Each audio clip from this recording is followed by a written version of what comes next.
Hey guys, it's QuickyBaby and welcome back to World of Tanks, and this time I've got a full tank review for you on the upcoming Tier 8 Premium British Medium Tank, the FV4202P. The FV4202 is going to be a ridge-aligned warrior's dream with 10 degrees of gun depression and fairly competitive turret armor, allowing you to outplay your opponents, if you can find a hill to hide behind. Combine this with the 20-pounder, which has a very reliable 226mm of penetration on its standard rounds, the best that there has ever been on a Tier 8 premium medium tank, and you can take out your opponents one by one by one. But just don't expect to get anywhere fast, otherwise you might be surprised at who overtakes you. I'm going to update you with everything you need to know about what will be the first Tier 8 Premium British vehicle in World of Tanks. Compare it to the competition, follow it up with some ace tanker gameplay, and maybe then you can decide whether it's going to be worth participating in the mission marathon coming up this month. And if you have no interest in playing the first Tier 8 Premium British tank in the game, then hang around anyway and I'll let you know how to take them out effectively on the battlefield. So before we look at the statistics of the FV4202P, if you're new to World of Tanks, you might be thinking that this is a brand new tank that we have never seen before. However, that is not the case. This used to be the Tier 10 British medium tank before it was replaced by the Centurion Action 10 in patch 9.10. One thing that's great about the FV4202P is that the model has been refurbished. This vehicle is in HD and I think it looks absolutely fantastic. It looks very modern, but considering this vehicle was made through 1956 to 1959, you can understand why. Now, the FV4202P never entered mass production. It was sort of a halfway point between a Centurion and then the Chieftain. And if you ever go to the Tank Museum during Tank Fest at Bovington in the UK, then you can see one of these in the Vehicle Conservation Centre. So let's see how the statistics of the FV4202P compare to a lot of the more recent premium Tier 8 medium tanks.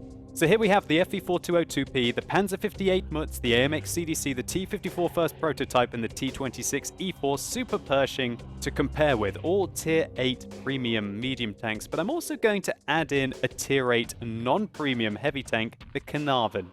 Unfortunately, right off the bat, the FV4202P has the lowest DPM of any of these tanks. In fact, it has one of the lowest DPMs on any Tier 8 medium tank, premium or not, only doing better than the T34-2 and the T44 when they use 122mm guns. And when we compare this, for example, to the DPM on the AMX CDC, it is not a small decrease. But on the other hand, while the FV4202 cannot kill tanks quickly, it can reliably damage them without having to resort to firing premium rounds, and that's because the 20-pounder that this vehicle has gets a penetration of 226, which is 14 better than the previous best-in-class premium medium tanks, the Panzer 58 Mutz and the AMX CDC. There's only one other tank at Tier 8 medium that has that kind of penetration, and that's the British Centurion Mark I. The alpha damage on this 20-pounder, this 83mm gun, is 230, which is 10 less than the standard 240 at Tier 8, and 20 less than that on the T54 first prototype's 100mm gun. However, the rate of fire on this tank is the same as the Mutz and the T54 first prototype, even though its alpha damage is less, and that's why it does have this DPM issue. The roller coaster continues with the gun handling on the FV4202P. It is absolutely awful. It gets 2.6 seconds aim time, which is 0.2 worse than even the T54 first prototype.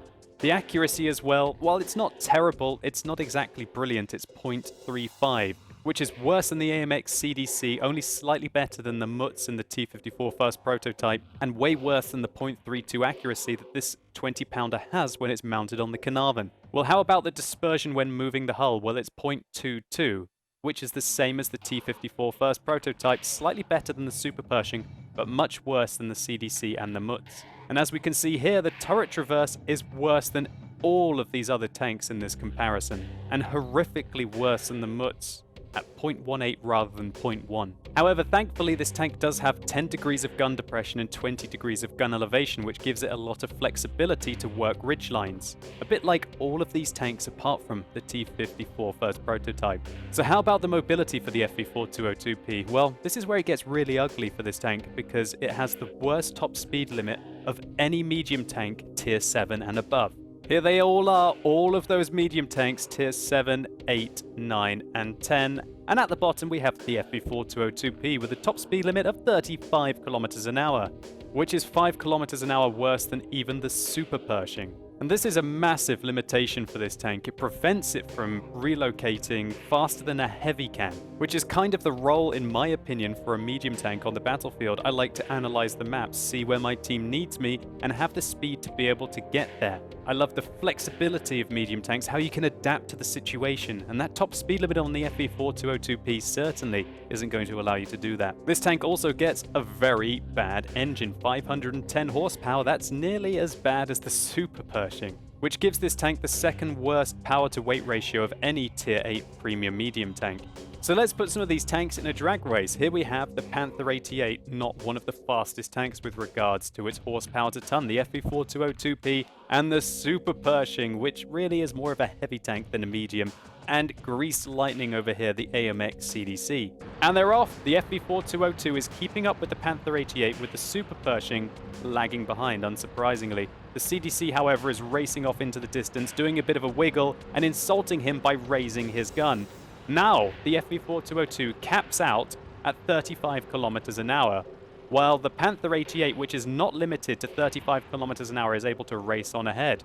Now, the Super Pershing, which actually has a better top speed limit, is going to start to catch the FV4202P, as it is limited to 35 kilometers an hour, even though its horsepower to ton ratio is just so bad. And just to show you that in a bit, as an example, here is the Super Pershing top speed limit of 40 kilometers an hour, going down slope with the FV4202P top speed limit of 35 kilometers an hour. And as we can see, once the FV4202 caps out at that heavy tank kind of top speed limit, even a Super Pershing is going to start to whiz ahead of it and make it look like a very slow vehicle. And the FV4202 really is one of the slowest medium tanks that has ever been in World of Tanks, at least at high tier. Thankfully, however, the FV4202P does have some very nice ground resistances, which is going to mitigate some of this disadvantage that it has with its power to weight ratio. The turret traverse speed on the tank is 36 degrees, and the tank traverse speed is at least a rather nice 40, so it's not going to take you too long to turn and re-engage your opponents. Just don't hope that you're going to be able to chase them down or avoid them from catching up to you. So the armor on the FV4202P has been heavily nerfed as it's been moved down from tier 10 to tier 8. The frontal armor on the tank is 50, the side is 50, and the rear is 31, and the turret armor is in places 170, 90 on the side and 90 on the rear. That looks like a very nice turret, comparable to the T-54 first prototype, and probably in places with the spaced armor to the Super Pershing. However, we can see that if we use a live model, that to be able to ricochet shots off the FV4202 hull, you do have to angle the tank very highly. Until you get to this kind of an angle, the frontal armor on the tank is only 115, meaning that anything that shoots this will be able to pen it. And if the enemy are taller than you, well, you've pretty much got no hope of bouncing off anywhere on the front plate. But let's imagine that you get this tank hull down using its 10 degrees of gun depression. Well, how is its turret going to hold up? Well, as we can see, the turret ring here is 200 millimeters, which is rather nice, and you're going to be able to bounce most tier 6, 7, and quite a few tier 8 tanks if they do hit your turret ring here. But watch out that they don't shoot directly at your tank, because to the left and to the right of the gun, there is no spaced armor, and all that they're going to have to get through is this 115mm plate. Also, the cheeks are only 85mm thick, and even when you're using 10 degrees of gun depression, they don't get over 70 degrees of armor angle that you need to be able to ricochet. Unlike the roof of the turret, which now reaches 74 degrees, which will ricochet pretty much everything in the game. But notice the difference between an FV4202P that's using its 10 degrees of gun depression and an FV4202P that isn't. You see how the forehead of the tank, or this top part of the turret, is a ricochet here, but as soon as you're not using the gun depression, it's only 130mm effective, which you easily can go through. So that means that if you're shooting at an FV4202P and he's not using his gun depression, you can pretty much just auto-aim anywhere at the turret and it's going to go in. However, if he gets on a ridgeline and activates those 10 degrees of gun depression, you cannot pen the top part of the tank, and you're best to shoot directly at the gun or hit the cheeks. Thankfully, the FV4202's view range is 390, which is way better than the T-54 first prototype and 10 meters better than the Mutz. And so hopefully, even if you don't have the speed to be able to harass your opponents, you're still going to be able to spot them and shoot them as they're running away from you. And so I think that's quite enough theory crafting. Let's get stuck into some gameplay. And so here we go. We are playing on Sacred Valley. Oh, this is a 44%. We're going to have to do some carrying here. They've got some decent players in their top tier tanks. But the matchup is very nice for us. Only 3 tier 8 tanks on the enemy team, 1 tier 8 self-propelled gun, and then the rest are half tier 7 and a half tier 6. I don't really feel like matchups are that important for the FV4202P. When you've got 226 millimeters of penetration on your standard ammunition, you don't really need to fire that many APCR rounds, even though they've got 258 millimeters of penetration, which is very nice indeed. When you do get into tier 10, if you really need it, you can use it. But yeah, I think that we're going to see the only premium rounds that I fire in this game is when I did the whole of my playing through the FV4202, was when I ran out of ammunition on my standard AP rounds. It's just that good, really. 226, you don't really need that much more than it. I really feel like that's the kind of the sweet spot in World of Tanks, thinking about it. You know, when you've got the 226 on the IS-3 as well, I feel competitive with that. However, when I start to get 200 millimeters, that's not quite what I'm looking for.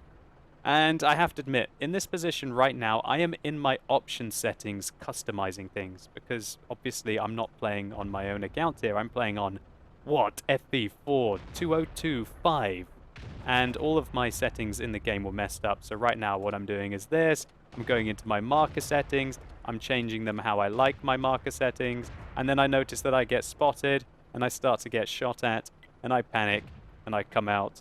And then hopefully I'm going to see now, oh, I'm getting shot. Probably want to do something now. Oh, look, there's a Churchill 7 gunning right for me. Well, how about you go do something else, Mr. Churchill 7? Maybe you play a different kind of tank. Go sit in your garage for a little bit. But luckily for me, the M4043 on the enemy team is dead already. So by actually going AFK in these bushes, we managed to get a tier 8 self-propelled gun, a very decent skilled tier 8 self-propelled gun, killed by providing vision from our artillery. Oh, nice shot there into the Jackson. And yeah, 390 millimeters of view range is very nice. It's kind of right on the cusp of where you might want to consider dropping out optics and instead just using vents. But you'd have to have a very skilled crew to do that, and I still think that the best way to go on this tank is going to be vertical stabilizers, a gun rammer, and coated optics. But just check out the aim time here. When I do a full turret turn, that 2.6 seconds of aim time and awful dispersion values, it just doesn't feel like a medium tank. But just keep an eye out on that for this replay. That's something you should definitely consider if you're thinking about investing either the time or the money in picking up one of these vehicles. Look how long we have to be stationary for to get a shot on the IS. And it doesn't help that the Jagdpanther 2 gave me a bit of a love bump from behind there. Tried to fire one on the move, but instead fire straight into the building. Bit of a disappointment. The gun dispersion, the accuracy on the move, all of those things. This really is a stop and aim for 3 seconds kind of tank. It's not like the Ripper pattern or the Mutz or even the CDC, which I feel quite competitive when I'm firing on the move. Luckily that IS misses us, and we know with our 7.5 rounds a minute rate of fire that we can progress and finish him off before he reloads. Thankfully somebody on our team set him on fire, which lowers his health enough for us to secure our second kill of the game. Unfortunately for us, however, and this happens a hell of a lot on Sacred Valley, when the enemy have got very good tier 8 heavy tanks and you don't, or you have tier 8 medium tanks and tank destroyers, they generally are going to win the north of the map. Good hit there into the SP1C on the enemy team and right through that wall, and I notice there's a Chaffee to my right. We bounce a shot from the SP1C, they just hit our tracks, and we turn our attention to this tier 5 American light tank. Want to take him down, don't want to give him our side armor because the 50 millimeters of protection that we have on this side of the tank isn't going to do very well against any gun that the Chaffee might be using. We put one into him, and our trusty ELC buddy behind us finishes him off, and we progress around the back of this abbey. And this is the top speed limit of the FV4202. If you guys don't think I've got my finger down on my W key or something, well, fortunately you're going to be mistaken. As we mentioned in the statistics review of this tank, that 35 kilometers an hour the slowest tier 7 and above medium tank with regards to top speed limit. And I think it's only the Super Pershing that is going to do worse than this in a drag race. But this is the tank in its environment now. I'm on the hill. I can use my 10 degrees of gun depression. I've got fairly okay camera rating. And I've got 226 millimeters of penetration, which is more than enough to contest the front of even fairly heavily armored tanks, such as the IS-3. And we can also spot for our friends. We have got a huge amount of view range here when we're using our coated optics. We've got brothers in arms on this crew. We've probably also got situational awareness and recon, all very useful skills for your medium tanks. So not only are we going to be spotting our opponents, but we also seem to have the camouflage rating to avoid getting spotted by them. And so they can't see us, and we can see them. And we've got a nice sniper gun. It doesn't matter about our 2.6 seconds of aim time and our bad gun handling. We can just harass our opponents. Look at that aim time. It's absolutely horrendous. Every single other tier 8 premium medium tank, at least that was released recently, would have fired that pretty much a second before the FV4202 and then been able to pull back. And remember that aim time is important when you're in tanks that don't have very much armor. You don't want to be sitting there all day giving your opponents opportunities to put shots into you. We pull forward, put a good hit into the ISU-152, and we bounce a shot from the IS-3, and I'm like, please, Mr. Cromwell, don't sit behind me right now. And thankfully, we get back in time to avoid the shot from the Hummel. So we're in a bit of a siege here. I feel like we've got a load of Indians on the enemy team, and I don't know, we're playing cowboys just sitting up on this hill, watching them try and run at us. It's not quite working for the enemy team right now. And it's not going to when you've got the FV4202 just dominating all of the vision, dictating who he can penetrate as well with the decent 83mm gun. 83.4, I guess. I know it's called the 20-pounder, but it is exactly 83.4mm. A very funny gun caliber there. So just looking for a shot on that T29, but I turn my attention back to the IS-3. Did you see that aim time on a full turret turn? Definitely feels more like a heavy tank. I make sure that I'm not going to shoot the ELC, and I hold my mouse cursor down where the IS-3 was last spotted. But right now, I'm just taking punts at that IS-3, hoping that he's still tracked. But again, turn my attention to the KV-2, aiming. Finally managed to put one into the IS-6 there. So I think you're seeing where the FV4202 needs to be played. It's a long-range sniper. You need to try and get yourself into this position. It looks like we actually managed to hit that IS-3 quite a lot. Now, I do something really bad this game. I don't realize how I got spotted, and yeah, that BL-10 on the ISU-152 just took away a huge amount of my hit points. Very unhappy about that, but he gets finished off. I hope it was worth it, Mr. ISU-152, and maybe it was. Now I'm in a low hit point state, and I'm worried about the Hummel hitting us, but thankfully there's no more tanks approaching on the northern flank. And so that means that I can just hopefully spot out from here, and there's nothing that's still going to be able to spot me. Put a shot into the IS-6. We fire, but we get spotted this time. What was it that hit us? Maybe the KV-2 was the one to spot us? Oh, he just stopped pulling back, and we miss his turret. Unfortunately, we have run out of AP rounds on this tank now, and after this game, I did reduce the amount of APCR rounds that I was taking on it. Because frankly, you just don't really need them, especially when you get in a matchup like this, and I'm just going to be wasting credits now. The .35 accuracy of this tank rearing its ugly head. The Carnarvon would probably be able to have done that on the first shot, but thankfully right through the KV-2's turret there. And now we get to put a shot into the T29. And another one into the IS-6, hopefully finishing him off. We can tell he's got a dead driver. It's always useful, that eagle eye perk right there. And this poor guy, he just can't see us. There's nothing he can do about it. We pick up our top gun, 3,600 damage. What a result. And I'm not going to pretend like this was the most skillful game. Frankly, it was just putting a tank which is a very good ridgeline warrior into an effective position, holding the cap circle, and watching as my opponents made mistakes coming after us. But then again, it's what we needed to do. DLC gives me a little bump from behind, but it doesn't matter. We're reloading a high explosive round here because I wanted to cheap out and not fire APCR at the Hummel, but our Jagdpanther manages to shut him down. So this replay certainly wasn't flashy, but frankly this tank isn't. It doesn't have the mobility or the gun handling to be able to whiz around the map, pulling off clutch shots and then running away.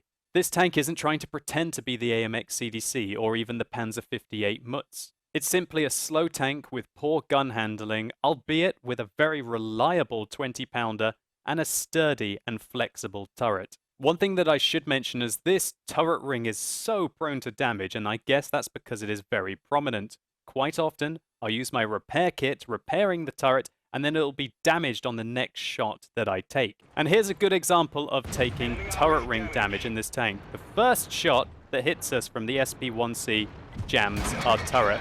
Let's just take a quick look to see where that went in. Right there, we repair our turret, and then just a few seconds later, the very next shot that penetrates our tank from the Mutz jams our turret again. It is a very frustrating aspect of this tank, and if you suddenly shoot the FV4202 roughly in the turret ring and then it starts to kind of wobble around a little awkwardly, then it's more than likely that you have jammed the turret and you can use that to your advantage, maybe try and get its flank and harass it. Anyway, let's just take a very quick look at the post-game stats. And here is the real reason why you play your tier 8 premium tanks, right? It's not because they're as competitive as vehicles such as the Centurion or the Carnarvon. It's because they make a giant wad of cash and experience, which you can either convert off or use to train your crews. This was our ace tanker. We got a high caliber and a top gun as well. Over 4,000 damage done, 1,742 base experience. That's really big for a tier 8 premium. And we also did 2,000 detecting damage as well, using that 390 base view range on the FV4202P. Unfortunately, at the end of the game, we did have to fire a few of our APCR rounds as we ran out of AP, and afterwards I adjusted the amount that I had in case we had to carry a game such as this again. But even still, we made 87,000 credits profit when you take our ammunition costs out. And if this was on my account, my Comet crew would be very happy that we got 2,874 experience with a premium account, and that wasn't for our double. The kind of shots that we fired this game were really chancy, and that's why we only hit 25 out of 38 that we fired and 20 of those penetrated. But when nearly 2/3 of the damage that we dealt was done so at over 300 meters, you can understand why our marksmanship wasn't flawless. So maybe you're thinking that this game was a one-hit wonder and that I was just incredibly lucky to have the matchup and the position. Well, of course, that matchup and the position allowed the FV4202 to have a game that you very, very rarely have in premium medium tanks. But the purpose was to showcase the strength of the FV4202P and how you need to position yourself to be effective in this vehicle. I played 21 other games solo and managed to win 77% of those games, getting 1,240 average experience per battle, nearly 1,900 damage, and 800 assistance damage on average per game because of the fantastic view range on this tank. Now, the armor use efficiency on this vehicle was 0.44, which is certainly not amazing, but does show you that when you accentuate that well-angled 50mm of hull armor and get your turret hull down, you can still pull off the occasional bounce. Now, I'm not saying that the FV4202P is amazing. I would far rather play the Mutz in pretty much every situation, and when you compare the FV4202P stats to the Carnarvon and the Centurion Mark I, it is pretty much worse in every regard apart from reverse speed than the Carnarvon, or its ground resistances, but this is balanced out by its terrible power to weight ratio. And so I wouldn't recommend to participate in the Mission Marathon series if you think that you're going to get a very competitive tier 8 premium medium tank, because that's simply not going to be the case, and I thoroughly don't recommend that you purchase this tank unless you love British vehicles and you want to train up your British medium tank crew, which is why I will be participating in the Mission Marathon, because you know I love my Comet and I want to train up my Comet using the FV4202P. There are now so many premium tanks in the game that it's getting harder and harder to be able to judge whether they're competitive or not. I think one of the best ways to do this is to compare them to their standard counterpart tanks. And let's not beat around the bush here. The FV4202P is very similar to the Centurion Mark I, just like the Panzer 58 Mutz, is very similar to the Indian Panzer. You'll know if you watched my recent Panzer 58 Mutz tank review that I really liked that tank. Fair enough, it's got 10% worse DPM than the Indian Panzer, but it had much better aim time and gun dispersion values to kind of balance that out, as well as also having some rather tricky turret armor to get through at 120, whereas the Indian Panzer only has 90 at the front. However, when we compare the new FV4202P to the Centurion Mark I, the gun performance is exactly the same, but the aim time is much worse, the accuracy is worse, the dispersion is worse, the top speed limit is worse, the power to weight ratio is worse, the turret armor is worse, the rear armor is worse, and the frontal hull armor, apart from that awful lower plate on the Centurion Mark I, is worse. The health is less, and the view range is also less. And so what you've got to ask yourself is, why is the FV4202P so statistically inferior to the Centurion Mark I, whereas recent releases, like the Panzer 58 Mutz, is just as competitive as, for example, the Indian Panzer? And a lot of the cynical players in the community are highlighting the fact that the FV4202P is going to be grindable as a mission, so maybe Wargaming are not making this tank as competitive as other vehicles which you could only purchase for money. And I kind of agree with them on this, and I think that it's a real shame because the FV4202P is the first Tier 8 British premium tank in the game. The US has got the Ripper pattern, the Super Pershing, the T95E2. The Germans have got the Panzer 58 Mutz and the Panther 88. The French have got the AMX CDC and the Revolurise. The Soviets have got the T54 first prototype, and if you're on the Russian cluster now, the T44-100. The Chinese have got the 59 pattern, the T34-3 and the Type 59. Even the Japanese have got the SDA-2. And so I'm not sure that Wargaming realized just how important the FV4202P is to British tank lovers. And for it to enter the game with the current stats that it has just makes me feel a little bit disappointed. So hopefully you guys enjoyed this video, or maybe it was just useful to you. If it was, please consider giving it a like down below. It really helps the channel out. And if you want to see a review of the Mission Marathon, which will enable you to earn an FV4202 for free later this month, then simply click through up here or use that more info icon in the top right hand corner of your screen. And let me know in the comments down below what you guys think about the FV4202. Do you think that it's going to be competitive? And are you a British tank driver who's just a bit disappointed that the first Tier 8 premium British tank in the game is going to be a little underwhelming? And as always, thank you so much for watching. You've been epic, and hopefully I'll see you soon.